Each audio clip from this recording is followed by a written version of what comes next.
America. Bonjour, hi, Canada. Hugh Hewitt live from the West Coast this Wednesday morning. Yesterday, in a nutshell, was a remake of 1993's Grumpy Old Men, with President Biden reprising the role of Walter Matthau and Dr. Fauci as Jack Lemmon, yelling at us, both of them yelling at us and yelling at everyone. And it's a very, very bad day for both men. Now, President Biden was in Atlanta to try and get senators to endorse changing the filibuster, and his longtime defense of Senate rules just went away. He's been a longtime supporter of Senate rules. Michael Shear will be along from the New York Times later to talk about his article on that today. But it really went off the rails. His speech may be the worst speech I've heard Biden ever give, and that's saying a lot. Cut number 21. Will you stand for democracy? Yes or no? And here's one thing every senator, every American should remember. History has never been kind to those who've sided with voter suppression over voters' rights. And it'll even be less kind for those who side with election subversion. So I ask every elected official in America, how do you want to be remembered? At consequential moments in history, they present a choice. Do you want to be on the side of Dr. King or George Wallace? Do you want to be on the side of John Lewis or Bull Connor? All right, it goes on like that. It went off the rails completely. I was on a special report with Brett Baer last night, and along with Morgan Ortegas and Harold, and got asked, what did I think about this speech? Cut number 32. Today with that rhetoric. That's the bottom line, Hugh, is the number of votes you have, and you don't have them, no matter what the speech was today in Atlanta. In fact, Politico says, Dems filibuster conundrum. It's not just Manchin and Sinema. Mark Kelly is one of a handful of Democrats still weighing what to do about the party's drive to allow sweeping federal elections legislation to evade the Senate's 60-vote threshold. And the range of views and Democratic hesitance reflect the gravity of the debate. For a caucus that prides itself on unity, there's plenty of nuance in Democrats' views. Some, like Senator John Tester of Montana, like a talking filibuster, but are, quote, not crazy about making an exception for voting rights. Meanwhile, Senator Jeanne Shaheen of New Hampshire says reform is needed, but is promoting more modest changes. They have problems in voting in the Senate, not necessarily how it's phrased in Atlanta, right, Hugh? Brett, this has been a dead issue since December 19th, when Joe Manchin told you on Fox News Sunday he would not vote to change the filibuster. So it's all theater. I was watching the president today and thought he was doing a pretty good job with his speech until he went way off the rails. Ended up calling everyone who's concerned about voter security Jim Crow 2.0. When you go off the rails, that suggests to me desperation about his numbers, desperation about the outcome, desperation about his base. And that desperation is deserved. They have not moved the needle a bit. Mitt Romney gave a speech in defense of the filibuster today, which was very good. He's the center of the Senate. This is a doomed effort. It is a doomed effort. And the president's hysterical speech triggered a lot of mockery and a lot of blowback. I'll play Romney's speech later. Senator Romney took 8 minutes. And, he's no friend of Donald Trump, but he cannot stand. He walked with his father as a young lad in the civil rights protests of Detroit era, and he just can't stand being lumped in with Bull Connor, nor can anyone. I think Joe Biden really is losing it, people. Just really, really losing it. And meanwhile, Tony Fauci melted down. This is the headlines are terrible. Biden health officials grilled over state of the pandemic. Which mask? What test? COVID latest surge spreads an epidemic of confusion, according to the Washington Post.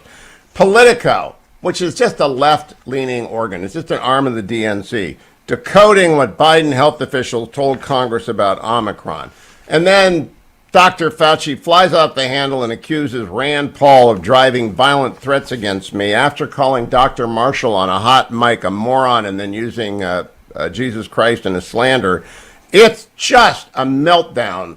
I also commented on this on Special Report last night, talking about Dr. Fauci. That was my first cut at the apple here. That is cut number 30. Hugh, what was your take of this hearing today? This was a low moment, Brett, for Dr. Fauci. He's had an honorable career. He's been much honored. But when you're calling the senator from Kansas a moron, he did that with Dr. Marshall, and you're arguing with Dr. Paul, Senator Paul, you've lost the two doctors on the committee. And I thought it was particularly inappropriate for Dr. Fauci to bring up the assaults and threats on his family. Look, it happens to everyone in public life. Dr. Paul was on the softball field in June of 2017 when Bernie Sanders supporter tried to kill dozens of Republicans. He was subsequently assaulted by his neighbor. Dr. Paul doesn't need to be told that it's tough to be in public life. I think Dr. Fauci has reached the end of his productive ability to persuade Americans if he cannot even engage with his critics. Yeah, and he has. He's given up engaging with his critic. He's very thin-skinned. He's an old guy. He's 81 years old, and he's obsessed with himself. And he's probably scared of the nuts, and everybody in public life knows this. There is no condoning that kind of threat. But you have to tell Rand Paul that. Rand Paul had to hit the ground with a guy with an AK-47 or whatever it was. Started firing rounds, almost killed Steve Scalise, wounded 4 others. And if their Capitol Police hadn't been there to shoot him out and kill him in a 10-minute gunfight, he would have killed dozens of Republicans. Yeah, Republicans know about these crazies. They know what it means. My gosh. Dr. Fauci has lost the ability to lead and persuade. He should go. WHO says it's too early to treat COVID as endemic. I'm not sure about that. It's everywhere. There are tens of thousands of cases every day, hundreds of thousands of cases every day. People get mildly ill. Yes, hospitalizations are up. It's because the number of cases are way up. So the percentage is actually down to the cases that require hospitalization. The time in the hospital is way down. The number of people in intensive care is way down. Omicron is mild. It's mild. From the BBC this morning, we're watching the BBC very closely because Boris Johnson is in deep trouble. It appears that he just flat out lied about the parties he went to during the first COVID shutdown, and a lot of backbenchers want him gone. We'll cover that as question time comes up. The BBC COVID evidence on face masks in school are inconclusive. New York Times this morning, California hospitals find that Omicron causes fewer hospitalizations and shorter stays. That was a study of 70,000 COVID patients. Jerome Powell also said, no more money, please. No more spending. No more stimulus. We don't need it. We've got inflation to worry about. High inflation, according to the Financial Times, summarizing Powell's testimony, is a severe threat to U.S. jobs. A judge in North Carolina, 3-judge panel, in fact, upheld North Carolina's congressional map. Now, understand, it's gerrymandered. It's very Republican, like the Illinois map is very Democratic. Gerrymandering is part of the American political scene. If the North Carolina Supreme Court, which is 4-3 Democratic appointees, overturns the trial court, the rule will be Democrats get the gerrymander and Republicans don't. It's unacceptable. China's lockdown has hit factories, ports, and the latest knocks to supply chains. They've locked down 5 cities total, 3 huge ones, one 60 miles from the Olympic. I got asked by this, again by Britt Baer last night on Special Report, cut number 31. All right, Hugh, Harold mentioned China very quickly. We're getting ready for the Olympic Games, yet they're locking down cities in China. It's crazy. It's crazy to go to the Olympics. Not only is there a genocide underway in China, it's 62 miles to one 14 million person city that's been locked down now. Sending our athletes there when China routinely lies about every aspect of this virus, from the time it came upon us until the moment of yesterday, is just nuts. The games should be postponed. And I don't even think that's an argument. You can't make an argument we should hold the Olympics in the middle of a Omicron surge if we don't even know it's Omicron. We can't trust the Chinese. As I told you in the Financial Times, Boris Johnson faces a Tory mutiny. Boris Johnson losing Tory support, says the Telegraph. In Argentina, because I like to do a little news from all over the place, they have got a record heat wave where it's 104 degrees in Buenos Aires yesterday. Speaking of China, they are building along the Bhutan border. Satellite images, big story in Reuters this morning, that they're doing to Bhutan's border what they've done with the islands in the South China Sea, which is to turn it into a little fortress China.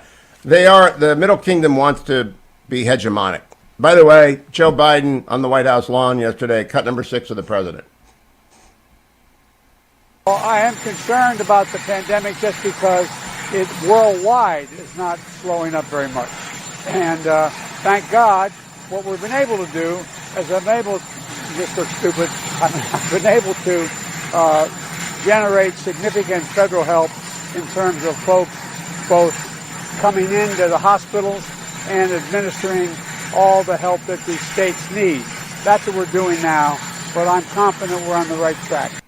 We're not on the right track. We're on exactly the wrong track. Confusion, chaos, argumentative old people yelling at senators who have the right to be in oversight and ask tough questions. Time for Dr. Fauci to go. Time for Joe Biden to give up on calling everyone who disagrees with him Bull Connor. It's a slander on everyone in the United States. I'll be right back, America. Stay tuned to the Wednesday edition of the Hugh Hewitt Show. Good morning, Glory, America. Bonjour, hi, Canada. Hugh Hewitt live on a Wednesday morning from the West Coast for a few months because I just do not like being cold inside the Beltway. Michael Shear loves it, though. He likes to shiver. Good morning, Michael Shear, the New York Times. How cold is it this morning? It's like 22 degrees, Hugh. You should just come. It's bracing and clear and fresh and actually, I'd rather be where you are. So I was overlooking the Pacific last night having a hamburger with some old friends in the fetching Mrs. Hewitt thinking, I'm sorry for poor Michael. Michael, give me an odds. What percentage chance is there of the filibuster being broken this week or next by Chuck Schumer? I mean, look, in this business, you never say never because the minute that you do, you'll be proven wrong. But all of our reporting suggests that it is highly unlikely, bordering on near impossible to think that that this is actually going to happen. The people who President Biden would need, meaning all 50 Democrats, don't seem to be there. Senator Joe Manchin, Kirsten Sinema, a few others have made it clear they're not comfortable doing this, and so unless the speech has the kind of effect that it's sort of hard to imagine. I think this is more of a kind of demonstration of frustration than it is a real legislative effort. I agree with that. I read your story this morning. Biden's longtime defense of Senate rules withers under partisan rancor. I also played for the audience Joe Manchin in the Senate halls yesterday, cut number 24. Filibuster is what we have, our rules. We need some good rule changes to make the place work better, but getting rid of the filibuster doesn't make it work better. Do you get any pressure from your constituents back home on that issue? Well, no, I mean, what they know about the filibuster is basically what Bob Byrd has educated people on over the years, and the filibuster is what makes the Senate hopefully work when it's supposed to work. We need some good rules changes, and we can do that together. But you change your rules with 2/3 of the people that are present. So it's Democrats and Republicans changing the rules to make the place work better. Getting rid of the filibuster does not make it work better. Michael Shear, he has been saying this for a year. On December 19th, he told Bret Baier, I'm not changing the filibuster. Yesterday, he said, I'm not changing the filibuster. That means the filibuster is not going to change, right? Yes, I think that's right. I will say I had a conversation with a senior White House person late last week who also noted, though, that Senator Manchin, if he gives 5 interviews in a day, you could come away with the impression that he said sort of 5 slightly different things. And if you parse his words carefully, which I think the White House is wont to do, he speaks in particular phrases like "I'm not getting rid of the filibuster," and so I think what the White House is pinning their hope on, although I think it's faint hope, is that perhaps there's a way to construct something that allows them to get past the 60-vote threshold on this one issue while not, quote, getting rid of the filibuster, right? Is there a way to kind of modify the way the filibuster works in this one case, in this one issue? I suspect that Joe Manchin will think that that's just playing games. But again, that would be, if there is a faint hope for the advocates of voting rights legislation like President Biden wants, I think that's it, is that there might be some way to kind of tinker with the rules in ways that don't necessarily directly violate that pledge that you just played. Well, he doesn't want to upset his left-wing colleagues anymore, but he does say it 10 different ways. He says no 10 different ways. Yeah. And he said, if you carve out, you end up eating the turkey. He told Brett just a straight-up no yesterday. He said, take 66 votes to change the Senate rules. It is so perfectly obvious. I think some Hill reporters get paid a bonus, like Jadeveon Clowney gets paid a bonus by the Browns for every extra sack above 9. or 8. He got $250,000. I think Manu gets paid extra by Jeff Zucker every time he asks Joe Manchin about the filibuster, because it's the only hope they've got, because this is not a good bill. Now let's go to the bill. I just did something unusual for radio, Michael. I played all of a Senate floor speech, Mitt Romney's 7.5-minute floor speech, which is very unusual for radio. It never happens in television. Why? Yeah. Because it's very hard to make that man that angry. But when you call him Bull Connor, which is that exactly what the president did. He walked with his father in civil rights marches in the early 60s. I wrote a bio of him. Republicans are not Bull Connor. They do not like this bill because it nationalizes elections and it takes away the rights of the state to control their own time, place, and manner of voting. And so I'm not Bull Connor, and I don't think he made up any ground yesterday. I think he went backwards yesterday in Atlanta. Well, I mean, I think, look, I think there. First of all, I watched Mitt Romney's speech as well. I thought the entire thing. I thought it was exactly as you described it, a kind of rare moment where, and I covered Mitt Romney for years in the various campaigns that he ran. I mean, he does have a pretty temperate or a pretty even-keeled temperament, and so you could tell that his dander was up. And I do think that in terms of the legislation, you got to sort of separate the different things that Biden was trying to do and who he was trying to talk to with the speech. I mean, obviously, he was trying to talk to Manchin and the holdouts on the filibuster, but he obviously Biden he just reached a breaking point. I think and he was sort of the level of kind of frustration and anger that was evident in that speech, led him to do what you say he did. Plainly, he essentially called all the Republicans who opposed the legislation racist, which, as you say, I would agree on that part. Like, I don't know, how that achieves a whole lot in terms of his stated goal of wanting to bring the country together. It doesn't. I mean, I wrote a friend this morning. My parents used to take us to their hometown of Ashtabula to the famous house with the secret cellar that was the last stop on the Underground Railroad. Northern Republicans broke the filibuster against the Civil Rights Act. Northern Republicans beat Southern Democrats to pass the Civil Rights Act and the Voting Rights Act. And Joe Biden knows better. And that was one of the most divisive speeches. I turned it off after the Bull Connor, George Wallace stuff. I wanted to watch it live. Thought he might try and reach across the aisle, try and move Mark Kelly. Because the people behind this, Mark Kelly and Maggie Hassan, don't want to vote on this. The filibuster is popular in Arizona and New Hampshire, which are states' rights places. They do not want to be run by Washington, D.C. Let's go to Fauci. Now, Dr. Fauci was on the show 3, 4, 5 times. I can't quite remember. Everything was fine until I finally told him, look, you've run out of gas. I have to tell you, CDC's lost my confidence. He won't come on now. He won't engage with his critics. And to yell at Rand Paul about inciting violence when Rand Paul was on that softball field, Michael, he was attacked by his neighbor. That was so over the top. We've got grumpy old men running the country, and I'm 65 years old, so for me to say grumpy old men, that's not so far away from me, to be a grumpy old man. But I just can't believe we've got Dr. Fauci and Joe Biden running things, and they're yelling at us. Well, so there's a lot there. I mean, just to focus on the Rand Paul exchange with Fauci. I mean, my takeaway was, and it's in some ways not unlike the takeaways that we've been talking about for Romney and Biden, is that people are reaching a breaking point.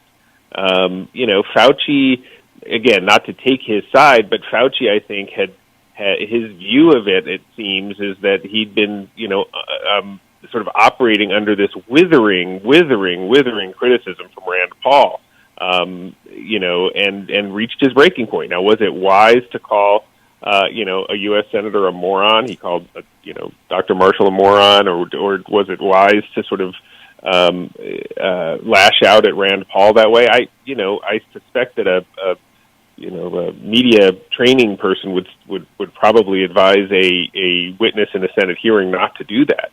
But I do. I don't know about you, Hugh, but it feels like we're all, starting our third year in the pandemic. We're all reaching a kind of point where we just sort of don't have the restraints and the patience that maybe we all did before. Well, I'll tell you, Michael, my daughter has had it with the state of Virginia and their back and forth on rules. I think moms across the United States have had it. The Chicago teachers unions have had it. Omicron is everywhere, and 800 police officers are down in L.A., but they'll be back in a week and a half. Omicron just is not what Delta is, and common sense tells us, hey, relax and be smart, but don't overreact. I want to give you the last word. Well, I think that's wise advice, and I think that especially being careful, but having covered this for 2 years, let's not overreact. I agree. And it could get bad again. If it gets bad again, and Dr. Fauci is in charge of giving advice, it's not going to work. That's the danger, is that the lead guy is now a polarizing figure where he wasn't 2 years ago. Michael Shear, follow him at Shear M on Twitter. Good piece in the New York Times this morning. Thank you, Michael. 1-800-520-1234, America. Have you had it with Dr. Fauci?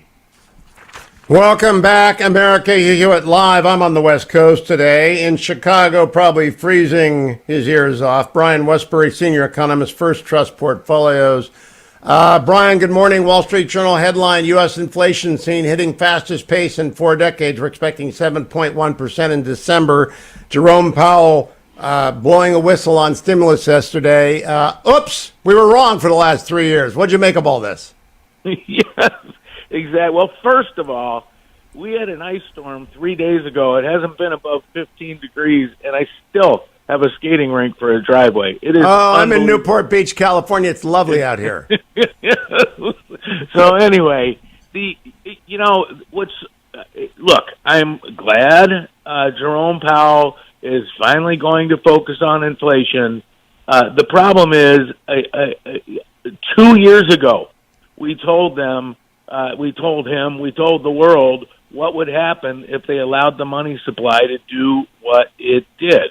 And at the same time, shut down the economy. They destroyed the supply chains of the economy. And it's deeper than just supply chains, because the economy is so complicated that when you close it down, it loses information. Yep. It's like your computer. If part of your drives and CPU lose power, your computer can't think as Brian, can I give you another analogy? I was talking last night. Yeah.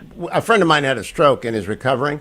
And when you have a stroke, you have to relearn everything. And it takes a long time. That's perfect. Go ahead. Perfect analogy, Hugh. Absolutely perfect. It's like a muscle atrophy. I mean, we'll keep going down the healthcare metaphors here. You have to use physical therapy. Well, we knew they were going to destroy supply chains. That's the way we talk about it today. It's really the memory of the economy. Yes. The second thing they did is they flooded the system with money, which is like morphine. And here's the deal with morphine. You're injured really badly. You don't feel it. You don't know it. You think everything's fine. And that's what they did to everyone. They made everybody think everything was fine. But when you flood the system with money, you get inflation. And here's the frustrating thing about Powell, is he went in front of the Senate, Senator Kennedy, love that guy, asked him straight out, what about all this money? He goes, look, we have to unlearn that the money supply is linked to inflation. In other words, wow. If you understand economics, what he was really saying is we have to unlearn Milton Friedman. We have to unlearn that stuff. And we wrote a big piece on it. We said he dissed Milton Friedman. He was wrong. He should have, he shouldn't have said that. First of all, he shouldn't be doing what he's doing. And now all of a sudden here we are. Well, here's the problem. There is a way, like somehow out of the million things that they could do, raise rates March 12th and then again April 2nd, taper this much, sell that many bonds. They could do it perfectly and end up with what we call a soft landing, right? So they pumped up the economy. Now they have to take us off of all these drugs, all this extra money, and perfectly bring us in for a landing without much damage. Here's the problem. The Fed has never been able to do that, and it's never tried it after such a wild expansion in the money supply. So this is like asking for a miracle, and there's no way that this Fed can do it. They can say all they want. So normally, what happens is they go too far, and we end up in a recession. And I'm not predicting that for this year, but I think in 2023 or 2024 they could go too far. You know, Brian, the recurring dream of people with anxiety disorder is being in a car that's going very fast and the brakes don't work. And that's what I think the Fed is. They got the car going 70, 80 miles, and they can't, the brakes, they're starting to trap and they can't control the car. Yeah, and in this changing, moving that metaphor analogy to the political world, do you have the what it takes to slam on the like? Let's imagine the brakes do work, because they do. The Fed can put the brakes on, but do they have what it takes to do it? Do they have the political will? And what we have found out about the Fed in the last 25 years is that they don't have the political will. The last one at the Fed to have the will was Paul Volcker, and it was Ronald Reagan that gave him that will. But we ended up with massive recessions in the early 1980s to fight that inflation. And Ronald Reagan got wiped out. The Republicans got wiped out in 1982 because of that. I mean, wiped out. Yes, in the end, it was the right thing to do, and that's one of the reasons why Ronald Reagan became Teflon. But it is so hard to put on the brakes in Washington, D.C. When everybody is on the morphine, it's hard to take them off. No, and in 1984, Reagan, it was Morning in America, but it was 2 long years of political pain. Joe Biden doesn't think in 2 long years. Brian Wesbury, always a pleasure. Wesbury, Wesbury on Twitter. First Trust Portfolio senior economist. More coming up, America. Jim Geraghty, the indispensable, starts next hour. Don't go anywhere. I'm Hugh Hewitt. Morning glory, America. Bonjour. Hi, Canada. Hugh Hewitt live from the West Coast this morning, joined by Geraghty, the indispensable of National Review. You can follow him at Jim Geraghty on Twitter. Get his morning jolt. Good morning, James. Good morning, Hugh. Yesterday was a remake of Grumpy Old Men, with President Biden and Dr. Fauci playing and reprising the roles of Walter Matthau and Jack Lemmon, yelling at us, just yelling at us and going off the rails in both cases. Or do I overstate it? No, I don't think you do. I'm more worried about Biden because he's going to be, running the entire executive branch for the next couple of years, or at least until his, ticker keeps beating. Fauci, I feel like he's less of a figure in this. I feel like Americans are kind of evolving past this. Omicron is different from past waves. I'm not saying it's nothing to worry about. It's really super duper contagious, but for most if you're vaccinated and boosted, this is going to be a cold. This is going to be, at worst, this is turning into a bad flu season. And that's pretty manageable. And unfortunately, we've got both. By the way, I checked the numbers this morning. We're beyond 86% of U.S. adults who have at least one shot. Okay. So stop. I feel like I want to hear Biden and Fauci stop complaining about the unvaccinated. The unvaccinated are not why we have a lot of Omicron cases. The unvaccinated are not why we have a shortage of tests. They're why we have deaths. Yeah. I'm sorry? The people who are dying are the unvaccinated.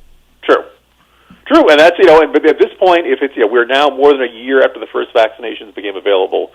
At that point, you've made this choice. We've done everything conceivable to persuade you. If you don't want it, the evidence is there. You've heard all the cases about the people who are unvaccinated. They get it, and in the hospital bed, they're like, oh my goodness, I wish we'd taken it. If none of that persuades you, then okay, you have made your bed. You're going to sleep in it. I hope you get through it okay. In a lot of cases, you will. If you're elderly, you got a bit bigger risk there. If you're immunocompromised, you got a much bigger risk there. If you got some comorbidities, it'd probably do you some good to get a vaccination. But and if you're a teacher and you don't want to get a shot, you've got to resign because we got to keep the schools open. And we're not closing the schools because absolutely. Yeah. But by the way, I was just talking to Dwayne before we started. Give you an update here on ultra worried and nervous Nellie, Fairfax County, because last week we talked about between the snow. It was totally a snow closure, and totally not because they're afraid of Omicron. Schools have been open Monday and Tuesday and today, and I asked my younger son, are lots of kids out, and he said, everybody with the last name starting with H. So they missed the G's. It's the alphabet virus. But so, schools are going through it. And I was just saying to Dwayne that, if the school said, look, we've got X amount of teachers who are out. We've got this percent of students that are out. We could keep the schools open, but it's going to amount to substitute teachers showing videos for the next week or 2 weeks. And they said they had to we're going to distance learning for this week. I could live with that, but I think a lot of my other parents would not live with that, because the last time they said, look, we're just closing the school for a week or 2 weeks to get a handle on the virus. Schools were closed for a year. Yep. We don't trust you anymore. There's no more goodwill. There's no more sense that you guys mean what you say. And, closing schools for a week because of weather, wink, wink, doesn't do anything to... Now, I want people to know, I've got a piece coming out in the Post today or tomorrow. There are 2,046 public schools in Virginia. 80 of them are operating completely remotely. 868 are operating in a hybrid fashion, on, off. And many have completely suspended sports. I think Youngkin should make that all illegal on day one. Every school open all the time, and we'll send the National Guard if you need if we need people to drive buses. Because I know teachers are sick, but the workforce cannot take this, and kids need to go when they can go. Yeah. By the way, out of curiosity, a little factoid: Fairfax County has the most school buses of any school district in the entire country. Oh. More than New York, more than L.A., more than any place else. That is an and I know one of the factoid. big issues they've had this year has been, finding enough. The labor shortage that's hitting every industry. They've had a whole bunch of bus drivers, I guess, reach retirement age or decide they don't want to do this anymore. I can imagine that could be a stressful job. So yeah, I'm not. But Fairfax County also suspended. A1. Yeah. Fairfax County suspended Arlington School District suspended all sports.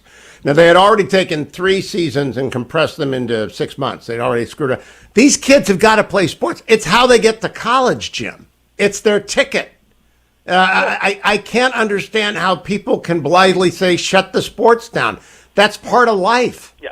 I was going to say, it's not, I am pleased that schools in my neck of the woods are open. I'd like to see them going back to field trips. I'd like to see them. The after-school clubs are open. They're still requiring the kids to wear masks. I'm not thrilled about that, but I'd rather have these things going on with masks than not have them at all. And if you have a clear answer of, okay, it's the other thing is I don't even see in a lot of these cases a good faith effort to try to keep them open. And if you say, we had X number of, we have this many people out, and we, half of who we usually have. Okay, all right, I'll fine, but make the effort, try, and that'll build that'll buy back a lot of goodwill for when you actually do need to close things down because you've run into some sort of insurmountable circumstance. Well, let's talk about the Biden speech now, because I think I played an unusual thing today. I played 7.5 minutes of a Senate speech. It was Mitt Romney. Now, part of my audience doesn't like Mitt Romney at all. He's a friend of mine. And I helped him write his book in 2015. I'm very proud of the guy that I worked for, and I wish he had won in 2012. But I'll tell you, in 2011, helped him write a book. His speech vented the anger of someone who walked with his civil rights loving father in civil rights parades. And a bunch of Republicans feel this way. Do not call me Bull Connor. That segregationist Democrat, along with all the Democrats in the South who had to be broken open by Northern Republicans in alliance with Northern Democrats in 64 and 65, what Joe Biden said was a slander on every legislator and governor who is worried about voting security and thinks you need a voter ID and does not believe in ballot box drop boxes. And I don't. I think it's all crazy. And that doesn't make us Bull Connor. Yeah. So why did Joe Biden win in 2020? Well, he was elected because he was supposed to shut down the virus and the pandemic, end the Trump circus, and be the rational, stable adult in the room. Yes. And he has failed on every front. The world is not more stable after withdrawal from Afghanistan. The world is not more stable when you can't find stuff on the grocery shelves. Yesterday's Morning Jolt was all about this. And I don't know about he did a victory lap right before Christmas. Yep. Jen Psaki saying Biden saved Christmas and all that stuff. Look, if you go and look at local TV affiliates, they're all doing stories on this.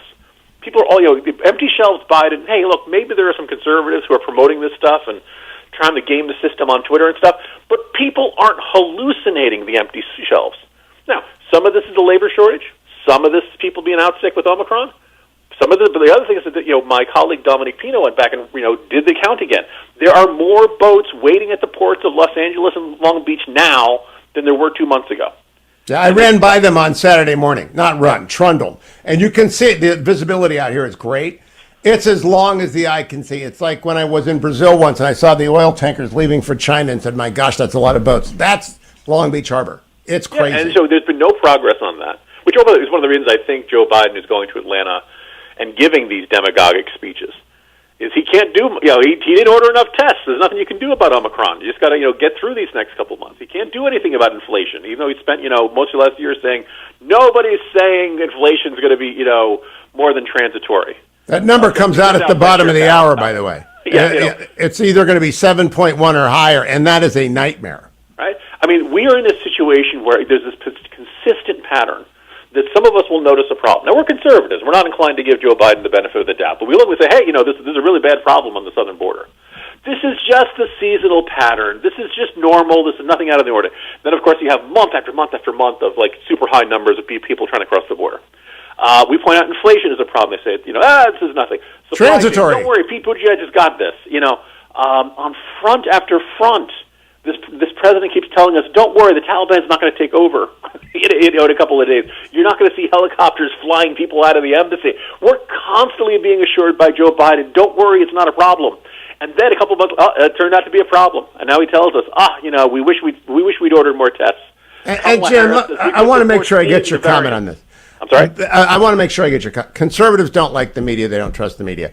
The best example is the coverage of the filibuster. Joe Manchin has said no 50 different ways. Yep. And he's not the only one. And we're still getting stories on it. That is simply complicity in narrative making.